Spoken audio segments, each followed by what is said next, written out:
खोकर पाने का मजा ही कुछ और है, रोकर मुस्कुराने का मजा ही कुछ और है। हार तो जिंदगी का हिस्सा है मेरे दोस्त, हारने के बाद जीतने का मजा ही कुछ और है। नमस्कार दोस्तों, पैंथर एकेडमी में आप सभी लोगों का हार्दिक स्वागत है। उम्मीद है आप सारे लोग स्वस्थ होंगे, मस्त होंगे और अपनी सफलता के लिए निरंतर प्रयासरत होंगे। इसी क्रम में आपसे यही गुजारिश रहती है कि इस सेशन में शुरुआत से लेकर अंत तक बने रहिए। यह सेशन आपके लिए काफी फायदेमंद होने वाला है। आइए हम लोग सेशन की शुरुआत करें और देखें इस सेशन के महत्वपूर्ण प्रश्न को। देखिए पहला प्रश्न है, प्रतिवर्ष वन्य जीव सप्ताह कब मनाया जाता है? हमारे विकल्प जो दिए गए हैं, पहला 1 अक्टूबर से 7 अक्टूबर, दूसरा 2 अक्टूबर से 8 अक्टूबर, तीसरा 17 सितंबर से 10 अक्टूबर, चौथा दिया गया है 2 अक्टूबर से 15 अक्टूबर। यहां जो हमारा सही विकल्प होगा दोस्तों, विकल्प नंबर बी सही होगा।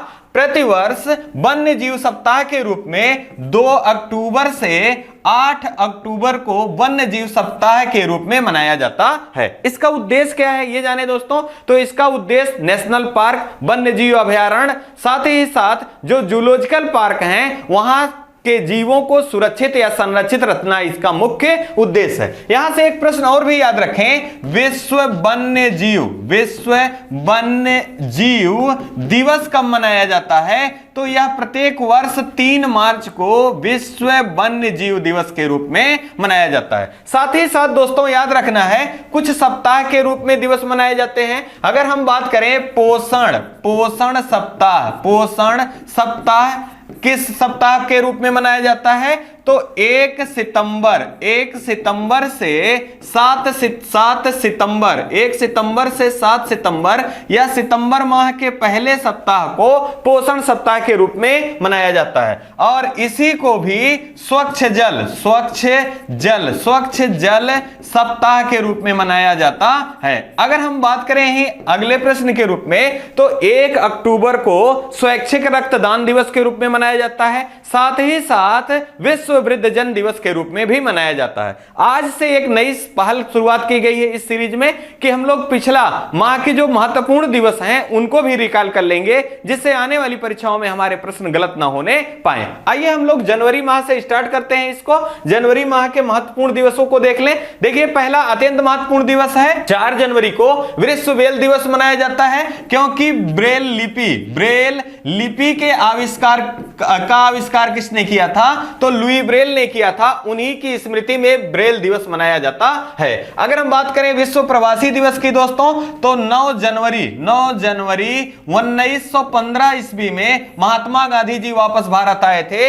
इसी कारण प्रत्येक वर्ष 9 जनवरी को प्रवासी दिवस मनाया जाता है। और अब की बार 17वां प्रवासी दिवस कहां मनाया जाएगा? 2023 का, तो इंदौर में मनाए जाने की घोषणा की गई है। अगर बात करें विश्व हिंदी दिवस की दोस्तों, तो 10 जनवरी को मनाया जाता है। जबकि राष्ट्रीय हिंदी दिवस कब मनाया जाता है? तो राष्ट्रीय हिंदी दिवस 14 सितंबर को मनाया जाता है। अगले प्रश्न को देखें, तो 12 जनवरी को राष्ट्रीय युवा दिवस मनाया जाता है। यह स्वामी विवेकानंद जी से संबंधित है। अगर बात करें अंतरराष्ट्रीय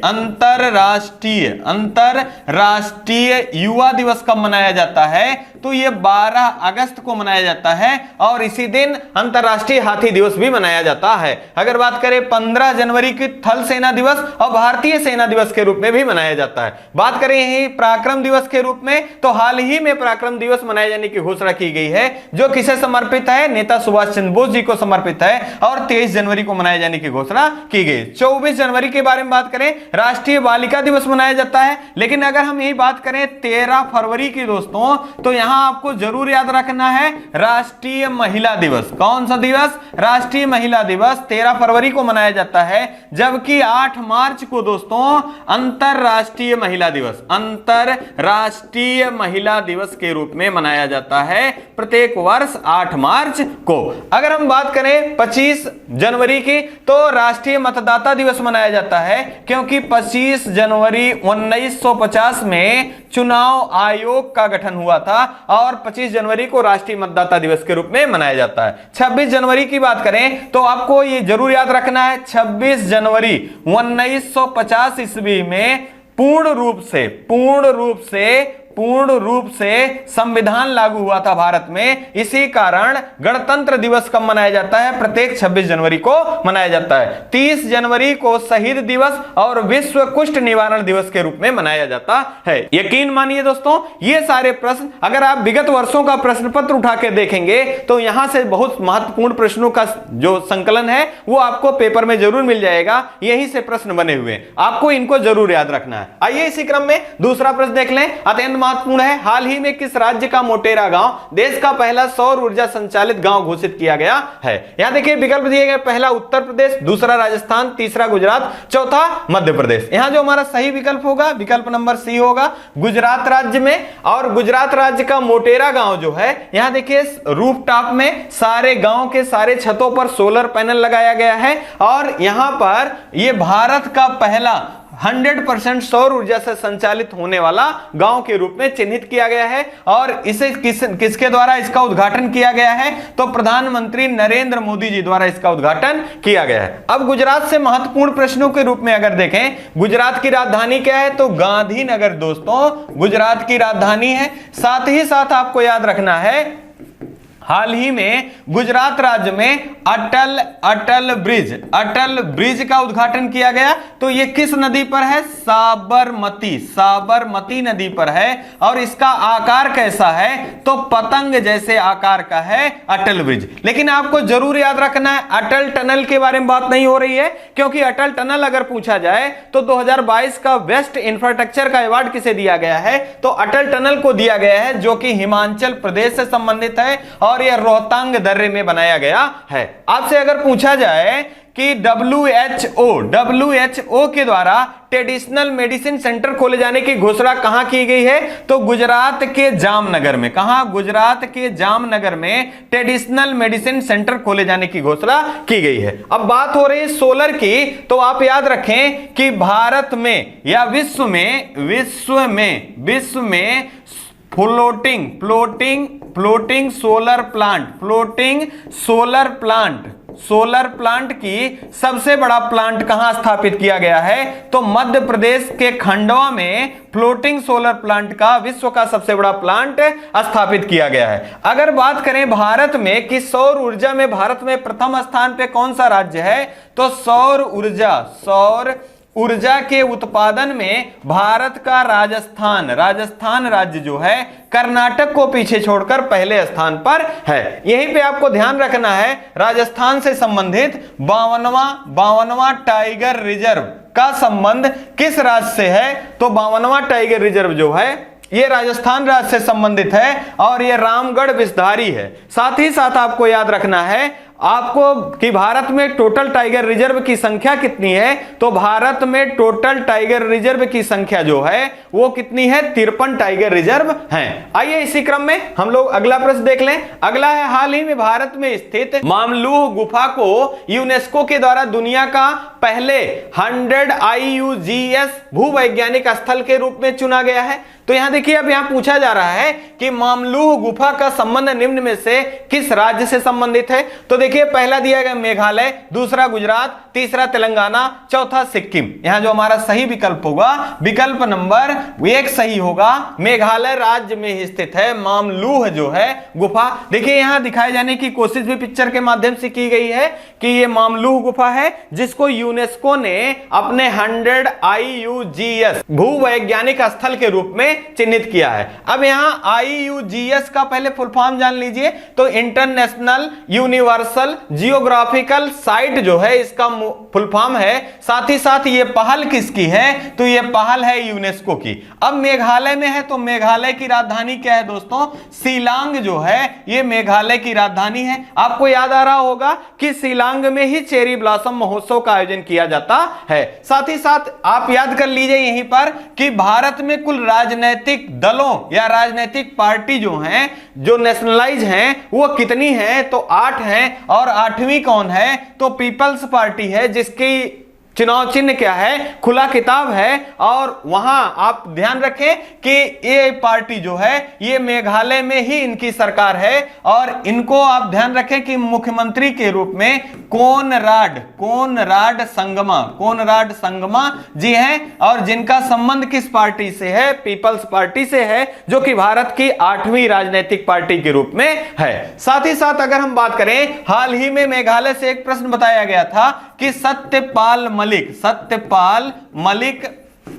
मलिक जी, जिनका कार्यकाल राज्यपाल के रूप में समाप्त होने के कारण इनके स्थान पर वीडी मिश्रा जी को कहां का अतिरिक्त प्रभार दिया गया है राज्यपाल के रूप में, तो मेघालय का अतिरिक्त प्रभार दिया गया है बीडी मिश्रा जी को। अगर बीडी मिश्रा जी के बारे में बात की जाए कि ये कहां के वर्तमान में राज्यपाल हैं, तो अरुणाचल प्रदेश के वर्तमान में राज्यपाल हैं। साथ ही साथ मेघालय से एक प्रश्न आपसे पूछा जाता है कि सर्वाधिक वर्षा कहां पर होता है, तो मेघालय के मासिन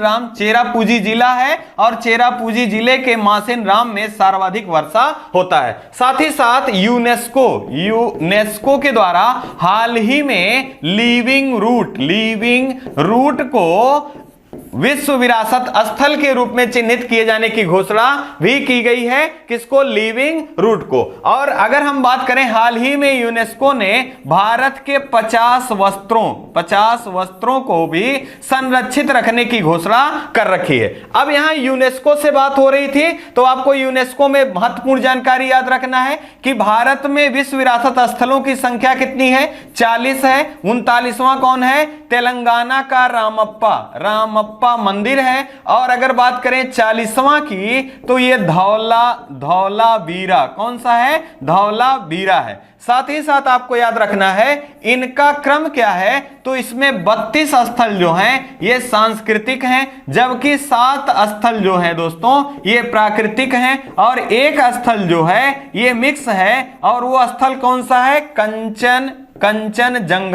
कंचनजंगा नेशनल पार्क है, जो कि सिक्किम राज्य से संबंधित है। अगर बात करें यूनेस्को की अमूर्त धरोहर के रूप में कितने स्थल हैं, तो 14 स्थल हैं। और इन 14 स्थलों में 14वां कौन सा है, तो दुर्गा पूजा जो है ये कोलकाता से संबंधित है। ये 14वां अमूर्त धरोहर के रूप में चिन्हित किया गया है यूनेस्को के द्वारा। और लिविंग रूट जो भी बात हुई है, लिविंग रूट को यूनेस्को में सूचीबद्ध किए जाने की घोषणा भारत के द्वारा की गई है। आने वाली में ये उम्मीद है कि आने वाले समय में यह भी यूनेस्को की विरासत सूची में शामिल किए जाने का उम्मीद है। आइए इसी क्रम में हम लोग अगला प्रश्न देख लें। अगला है, हाल ही में कहां पर पहला ग्लोबल ड्रोन एक्सपो 2022 का आयोजन किया गया? अब यहां बात हो रही ड्रोन की मित्रों, ग्लोबल ड्रोन एक्सपो 2022। यहां पहला विकल्प दिया गया हैदराबाद, दूसरा चेन्नई, तीसरा पटना, चौथा सूरत। यहां जो सही विकल्प है, विकल्प नंबर बी, चेन्नई में इसका आयोजन किया गया। चेन्नई राजधानी किसकी है? तमिलनाडु की राजधानी क्या है? चेन्नई है। अब यहां ड्रोन की बात हो रही है तो एक पिक्चर के माध्यम से ड्रोन को दिखाया गया है। साथ ही साथ याद रखें वरुण इंजन को लेकर उड़ने वाला कौन है? पहला ड्रोन भारत का ड्रोन है। वरुण इंजन जो है ये भारत का पहला ड्रोन के रूप में उड़ने वाला है। अगर हम बात करें यहां तमिलनाडु से कि इनके मुख्यमंत्री कौन हैं, एम के स्टालिन जो हैं यहां के मुख्यमंत्री हैं। और बात करें राज्यपाल जी के बारे में तो आर एन रवि जो हैं तमिलनाडु के राज्यपाल हैं। साथ ही साथ आपको याद रखना है कि ये ड्रोन महोत्सव है, ये किस संस्थान के द्वारा बनाया जा रहा है या किस संस्थान के द्वारा आयोजित किया जा रहा है, तो इंडियन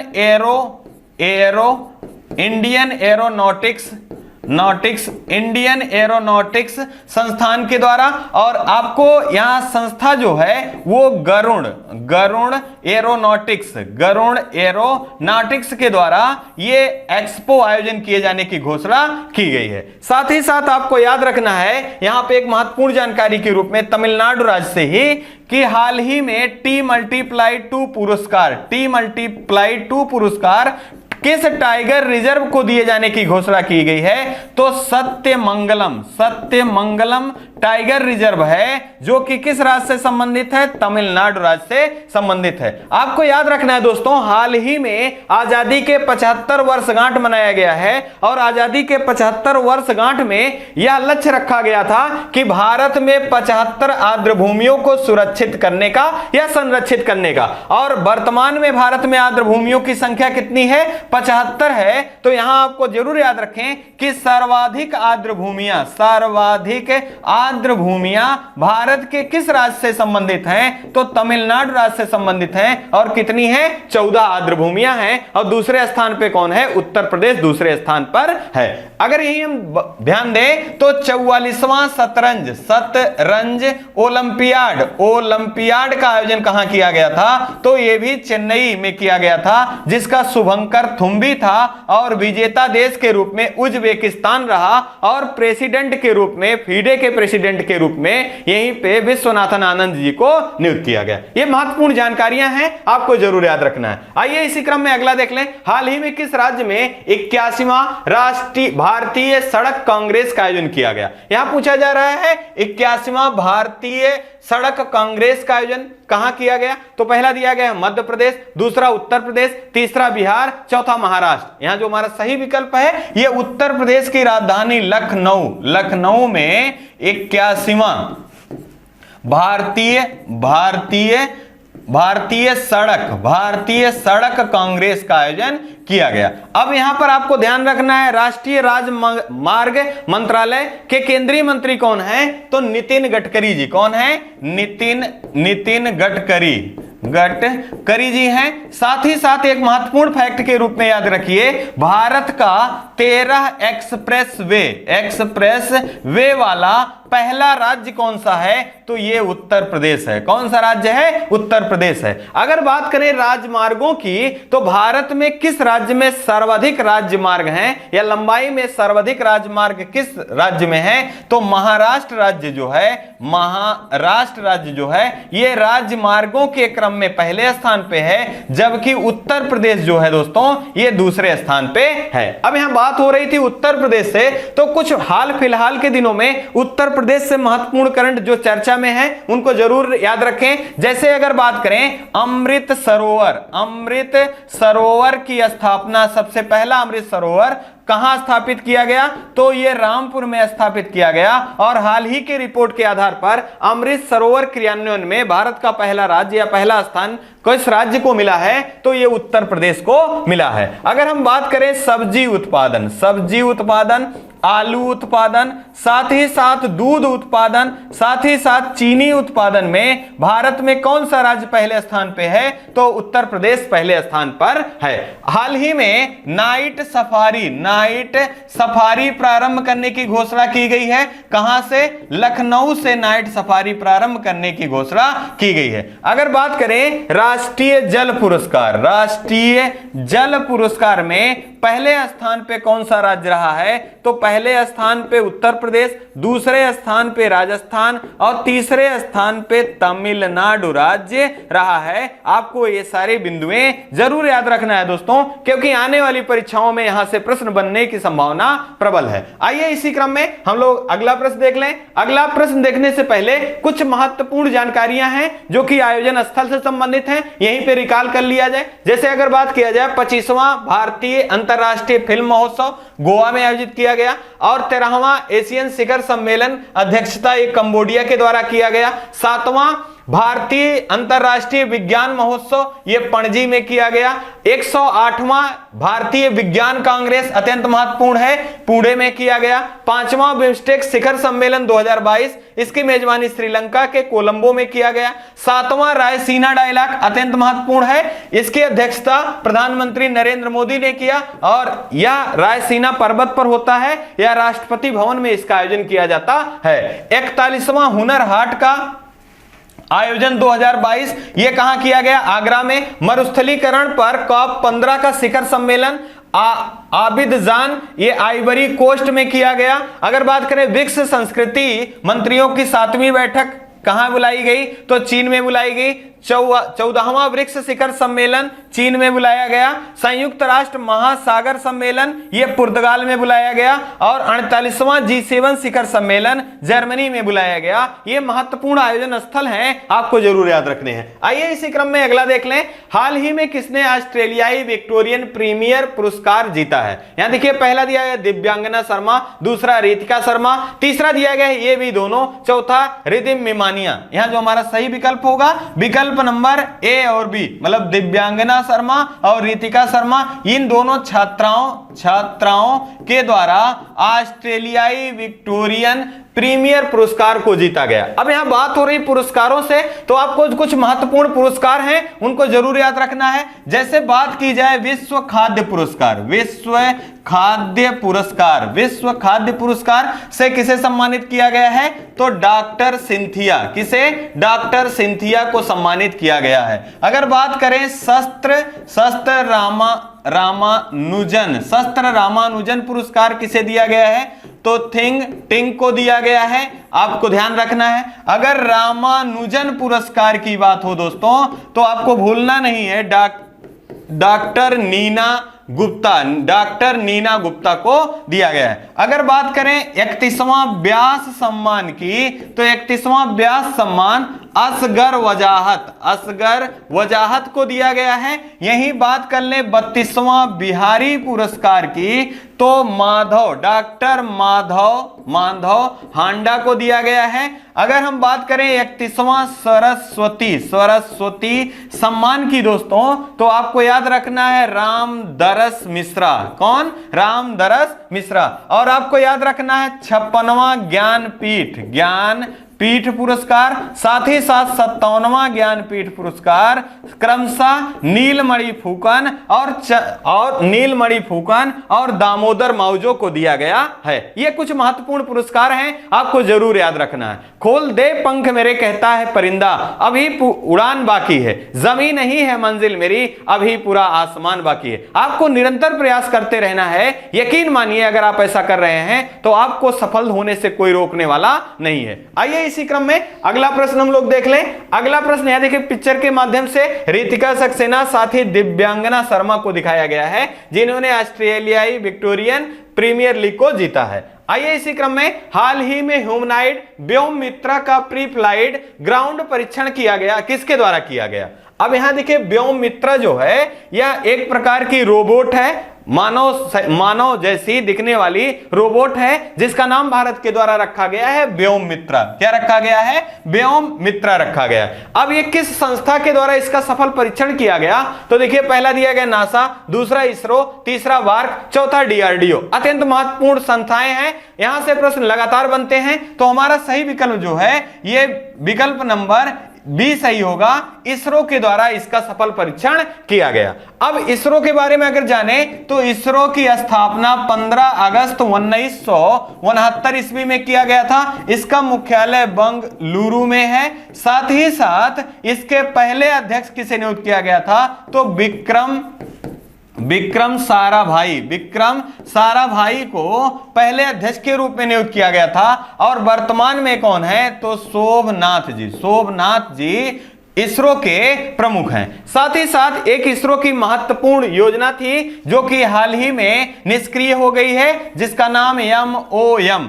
मार्स ऑर्बिटल मिशन है। और इसको 2013 में प्रक्षेपित किया गया था। तो व्हीकल का इसका नाम जरूर याद रखना है आपको। ये PSLV C-25 के द्वारा इसे प्रक्षेपित किया गया था, जो कि मंगल मिशन था। हाल ही में निष्क्रिय होने की घोषणा इसरो के द्वारा किया गया है। अगर हम बात करें, एक प्रयोग है निसार उपग्रह या निसार प्रक्षेपण, किन किन देशों के सहयोग से किया जा रहा है? तो ये नासा के सहयोग से, साथ ही साथ इसरो के सहयोग से ये प्रयोग किया जा रहा है। किसका? निसार का। अगर हम बात करें नासा की, जैसा कि विकल्प में दिया गया है, तो USA की अंतरिक्ष एजेंसी है नासा। और नासा की ही एक प्रचलित मिशन है आर्टेमिस मिशन। किसका है? तो ये नासा का मिशन है आर्टेमिस। अगर बात कर ले, यही हाल ही में तियानबेन फर्स्ट, तियानबेन फर्स्ट भी चर्चा में रहा। ये किसका मिशन है? तो ये चीन का मिशन है, आपको जरूर याद रखना है। बार्क के बारे में बात करें, इसका भाभा अनुसंधान केंद्र इसका फुल फॉर्म है, और इसकी स्थापना कब की गई थी? तो 1954 में किया गया था जहांगीर भाभा जी के द्वारा। अगर बात करें डीआरडीओ की, तो आपको याद रखना है 1 जनवरी 1958, 1 जनवरी 1958 में डीआरडीओ की स्थापना की गई थी, और हाल ही में इसके वर्तमान में अध्यक्ष, नए अध्यक्ष चुने गए हैं डॉक्टर समीर कामत। डॉक्टर समीर कामत जी को डीआरडीओ का प्रमुख चुना गया है। इसका मुख्यालय कहां है? तो इसका मुख्यालय नई दिल्ली में इसका मुख्यालय स्थित है। यह महत्वपूर्ण जानकारियां हैं, आपको जरूर याद रखना है। और आपको याद रखना है इसरो का ही एक प्रयोग है, कौन? व्योममित्रा, जो कि ह्यूमैनॉइड रोबोट है। आइए इसी क्रम में अगला प्रश्न देख लें। हाल ही में रेलवे ने किस वर्ष तक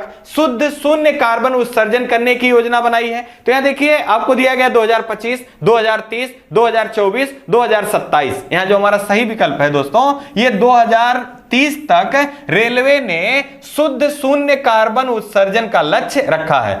अब लक्ष्य के बारे में अगर हम बात करें तो महत्वपूर्ण जानकारी आपको जरूर याद रखना है। अगर 2025 की बात करें तो टीबी उन्मूलन का लक्ष्य भारत के द्वारा कब तक का रखा गया है? तो 2025 का रखा गया है, जबकि मलेरिया उन्मूलन का लक्ष्य 2030 का रखा गया है। और हम बात करें अगर हर घर जल को उपलब्ध कराने का लक्ष्य कब तक का रखा गया है? तो 2024 का। यहीं पे बात हो रही थी रेलवे की, तो आप कुछ मुख्य बिंदु हैं रेलवे से संबंधित आप जरूर याद रखें, क्योंकि यहां से परीक्षाओं में प्रश्न पूछे जाते हैं। अगर बात की जाए रेलवे किसके शासनकाल में प्रारंभ हुआ? तो 1853 में डलहौजी के शासनकाल में प्रारंभ हुआ। साथ ही साथ रेलवे बोर्ड का गठन किस आयोग की सिफारिश पर? रॉबर्टसन आयोग की सिफारिश पर रेलवे बोर्ड का गठन किया गया था। रेल बजट को आम बजट से अलग किस आयोग की सिफारिश पर किया गया था? तो आपको याद रखना है एडवर्ड कमीशन के आधार पर रेल बजट को आम बजट से अलग किया गया। और पुनः रेल बजट को आम बजट के साथ प्रस्तुत किसके सिफारिश पर किया गया? विवेक देवराय समिति के आधार पर। भारत में रेलवे जोन कितने हैं? टोटल 18 रेलवे जोन है, और नवीनतम का मुख्यालय कौन सा है? विशाखापट्टनम जो है ये नवीनतम रेलवे जोन है। साथ ही साथ याद रखना है रेलवे बजट के आधार पर ही रेलवे के द्वारा 2 ट्रेनों के टक्कर को रोकने के लिए किसका इजाद किया गया है? तो कवच का इजाद किया गया है, जो कि 2 ट्रेनों के टक्कर को रोकने में सक्षम है। साथ ही साथ आपको याद रखना है रेलवे के सीईओ कौन है? तो विनय कुमार त्रिपाठी जी हैं। साथ ही साथ याद रखना है केंद्रीय मंत्री कौन है? अश्वनी वैष्णव जी हैं। अब लक्ष्यों से बात हो रही है,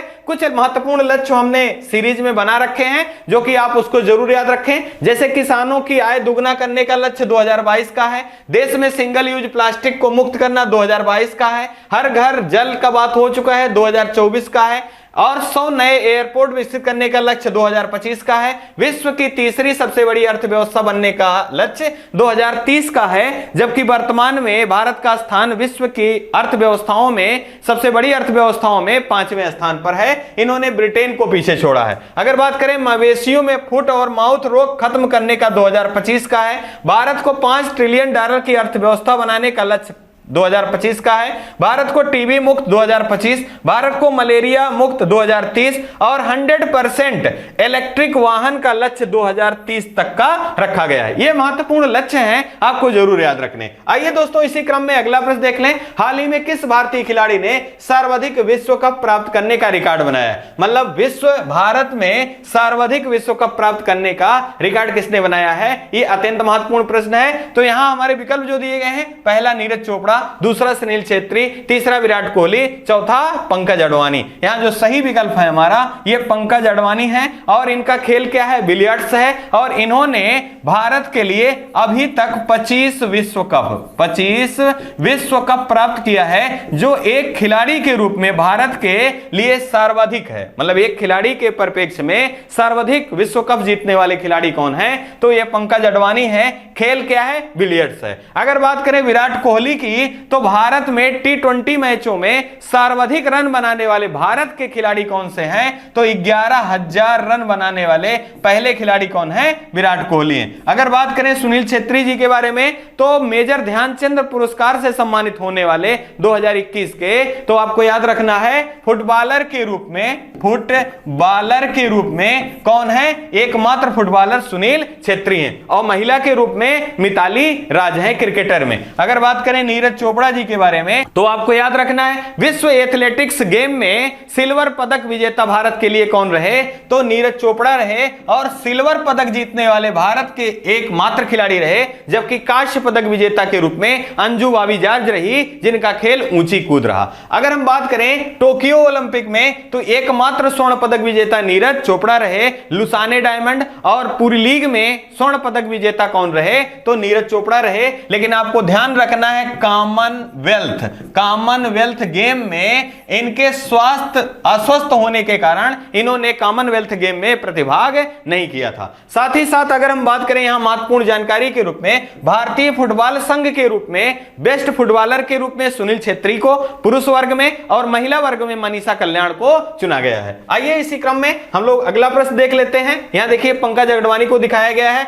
और ये खेल इनका क्या है, बिलियर्ड्स है, आपको जरूर याद रखना है। और इस सेशन के लास्ट प्रश्न को देखें, हाल ही में 145वीं IPU विधानसभा का सम्मेलन कहां पर आयोजित किया जाएगा, तो देखिए पहला दिया गया USA, दूसरा रवांडा, तीसरा किगाली, चौथा दुबई। यहां जो हमारा सही विकल्प है ये रवांडा है। रवांडा की राजधानी क्या है, तो आप कमेंट बॉक्स में जरूर बताएं कि रवांडा की राजधानी क्या है। यहां पर 145वीं IPU विधानसभा का सम्मेलन का आयोजन किया जाएगा। अब यहां भारत से 12 सदस्यीय प्रतिमंडल गया हुआ है, प्रतिनिधि मंडल गया हुआ है। इसके मुख्य कौन है, तो हरिवंश नारायण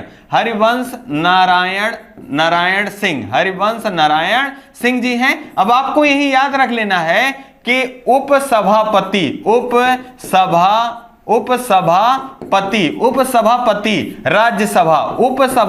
राज्यसभा के कौन है वर्तमान में, तो हरिवंश नारायण सिंह जी हैं। साथ ही साथ आपको याद रखना है कि राज्यसभा